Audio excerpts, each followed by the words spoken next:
Coucou mes âmes, aujourd'hui on se retrouve sur une vidéo dont j'ai déjà fait une toute petite session avec vous sur TikTok. On va parler de la communication animale. Alors la communication animale, c'est un procédé, on va dire médiumnique ou chamanique, ou ce que vous voulez dans le monde spirituel ésotérique, qui est là pour communiquer avec les animaux par voie télépathique. Alors, comment ça fonctionne ? Eh bien, la communication animale, ça va être de la clairaudience, clairvoyance et clair-ressenti qu'il va falloir essayer de comprendre et de traduire d'une certaine manière. Comment on pratique la communication animale ? Déjà, la communication animale, c'est une pratique, c'est comme pour l'écriture automatique, le pendule, les tirages de cartes, la communication avec ses guides. Ça prend du temps. C'est pas dès la première séance que, paf, tu vas tout savoir faire. Ça prend des années, voire pour certaines personnes. Après, ça dépend de si tu as des facilités ou pas avec les capacités médiumniques. Pour pouvoir utiliser justement communication animale, c'est mieux d'avoir des bases et de savoir déjà sentir, avoir déjà le clair ressenti. Si tu as déjà développé ton clair ressenti, c'est déjà une très bonne chose. Parce que une des premières étapes pour faire de la communication animale, c'est tout simplement de ressentir ton lien à l'animal. Alors, pour débuter, je te conseillerais toujours de connaître, que ce soit ton animal perso, un chien, un chat, un rongeur, un animal de compagnie que tu connais bien. Pour débuter, c'est le mieux. Après, si tu n'as pas d'animal de compagnie, si un de tes proches veut bien que tu le fasses, fais avec quelqu'un que tu connais, mais en tout cas, c'est un animal qui est dans ton entourage, ça sera toujours plus simple qu'un animal que tu ne connais pas. Alors, la première étape, c'est mieux si tu as la clairvoyance pour voir les chakras. Si ce n'est pas le cas, ce n'est pas bien grave. On va commencer tout simplement pour faire une première tentative de communication animale. Tu prends ton chakra du cœur. Voilà. Vous prenez au niveau du thorax, au centre, ici, il y a le chakra du cœur. Vous l'imaginez. J'avoue, il faut être dans des conditions où vous n'allez pas être dérangé pour tester ça. C'est le mieux. Essayez de ne pas être dérangé. Donc, vous ressentez, vous imaginez votre chakra du cœur, vous le voyez, vous essayez en tout cas, vous le sentez chauffer, vous le sentez, vous demandez à ce qu'il soit ouvert. Vous dites, j'ouvre mon chakra du cœur. Je demande à utiliser mon chakra du cœur pour une communication animale. Vous vous dites ça dans la tête ou à l'oral. C'est comme vous le sentez. En tout cas, il faut se concentrer. C'est un petit peu se mettre en mode méditation. Ce mode où on n'a pas le cerveau qui part dans tous les sens. Il faut vraiment prendre son temps. Vraiment prendre tranquillement son temps. Après, une fois que vous sentez que ça chauffe un peu au niveau de votre chakra du cœur, vous allez imaginer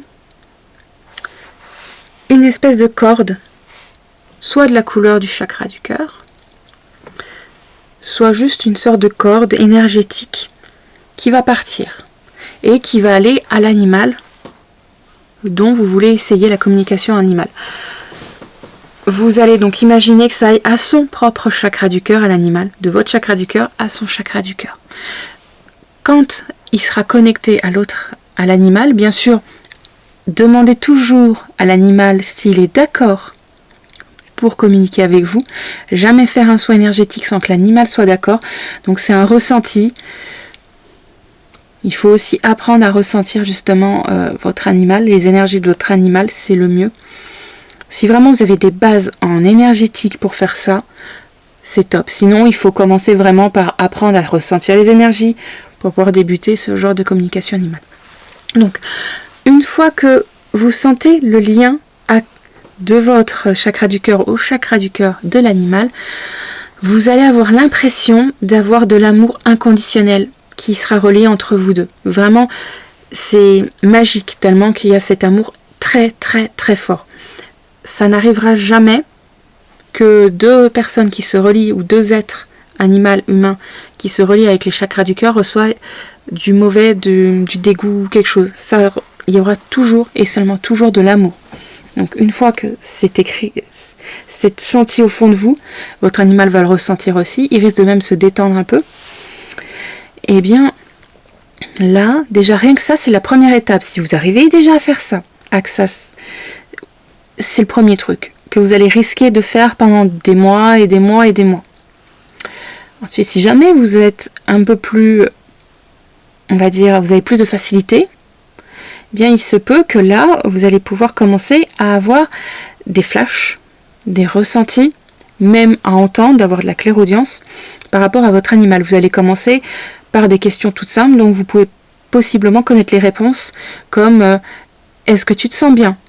Alors vous allez peut-être recevoir une vague de tristesse s'il est triste, une vague encore plus d'amour, ou même des fois, vous allez peut-être avoir un flash de la cuisse de l'animal, parce qu'il a peut-être un peu mal ou que ça le gratouille. Il y a peut-être des choses comme ça qui peuvent venir. Ensuite, vous pouvez lui poser une question toute belle. Est-ce que tu t'appelles Tartampion? S'il s'appelle Tartampion, vous aurez peut-être une voix qui va vous dire oui, ou pas du tout. Enfin bref, il y a plein de... Vous allez le voir, il va falloir interpréter, ça prend du temps, c'est pour ça. Mais vous allez pouvoir lui poser des questions, même philosophiques, des choses de est-ce que ça te convient, la condition animale, si jamais il ne voit pas de quelle condition animale, par exemple, je l'ai fait à une poule. J'ai fait une communication animale avec une poule et je lui ai montré les poules qui étaient dans des... Vous savez, à la batterie, là, où elles sont toutes enfermées et tout, et je fais, est-ce que toi, ça te fait du mal? Qu'est-ce que t'en penses? Et je lui ai montré les images. Donc, il y en a, ils vont penser, elle est complètement starbée, elle a montré avec son petit ordinateur des images à une poule pendant qu'elle faisait de la communication animale. Et j'ai ressenti de l'amour, encore plus, et j'ai entendu, je suis là pour nourrir, je suis heureuse d'être là où je suis triste pour les autres, mais c'est leur chemin, c'est leur vie, et j'espère qu'un jour, l'être humain comprendra que ça ne sert à rien de faire du mal pour pouvoir se nourrir. C'est ce qu'elle a dit. C'est ce que j'ai entendu. Alors bien sûr, il y a toujours, quand on fait la communication animale ou avec ses guides, le filtre de l'ego qui est présent. Donc il y a peut-être des petites déformations de ce que vous allez entendre, ressentir et essayer de décrypter. Une fois que vous avez tenté de faire votre communication animale, vous remerciez l'animal, merci d'avoir eu cette discussion avec moi, et vous allez imaginer que le lien que vous avez d'amour se détache de l'animal, vraiment le lien se détache et revient dans votre chakra du cœur. Là vous allez ressentir une vague d'un coup, pouf, déjà tout l'amour que vous avez eu, il va revenir d'un coup, et puis pouf, le blanc, c'est pouf, comme une vague d'eau fraîche d'un coup. Ça va faire un peu cette sensation là. Et après, vous remerciez les guides si vous avez demandé. Vous pouvez demander une protection de guide pendant, mais vous remerciez encore une fois l'animal. Vous remerciez vous d'avoir réussi à faire ce que vous avez réussi à faire. Vraiment. Alors, un conseil que je donne, ne faites pas ça tous les jours. C'est usant et l'animal va peut-être pas vouloir passer tous les jours à faire la communication animale. Si vous voulez vraiment progresser progressivement, c'est une fois par semaine qui serait le mieux, pendant 2 à 5 minutes au début. Après, plus tard, quand vous saurez bien faire, vous pourrez avoir des conversations plus longues et vous sentirez quand l'animal en aura marre ou pas. Il faut savoir que l'animal peut lui aussi décider de couper le lien pendant la communication parce qu'il en a marre. Il a le droit. Et vous allez le ressentir. Si ça arrive, vous allez ressentir justement, comme c'est vous qui avez lancé le lien, que le lien va vous revenir en pleine face. Donc vous allez ressentir d'un coup un pouf, et ça va aller très bien. Ça fera pas mal ni rien, mais ça va avoir un petit sursaut. Donc voilà, si jamais vous avez des questions sur la communication animale, du qu'est-ce qu'il faut faire attention de ne pas dire ou autre, il n'y a pas grand-chose à pas faire attention, parce qu'un animal c'est quand même beaucoup plus intelligent qu'on ne le croit. Ça c'est beaucoup plus de choses et c'est beaucoup plus Dalai Lamaesque, si je peux dire, que nous. Ouais, non, ils ont une philosophie, c'est les animaux, c'est impressionnant. Ce qui est intéressant quand on fait justement la communication animale, c'est qu'on a un regard sur le monde qui est le leur et qui nous fait pas mal réfléchir sur certains points. Ils sont vraiment dans l'instant présent et ça nous fait pas de mal.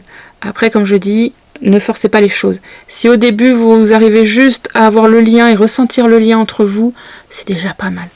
Ne forcez pas les choses, faites-les progressivement, petit à petit, chaque chose à sa place, chaque chose en son temps, et on arrive à faire tout ce qu'il faut. Merci d'avoir regardé cette vidéo, n'hésitez pas à me poser des questions en commentaire si vous voulez savoir plus de choses sur la communication animale. Encore merci.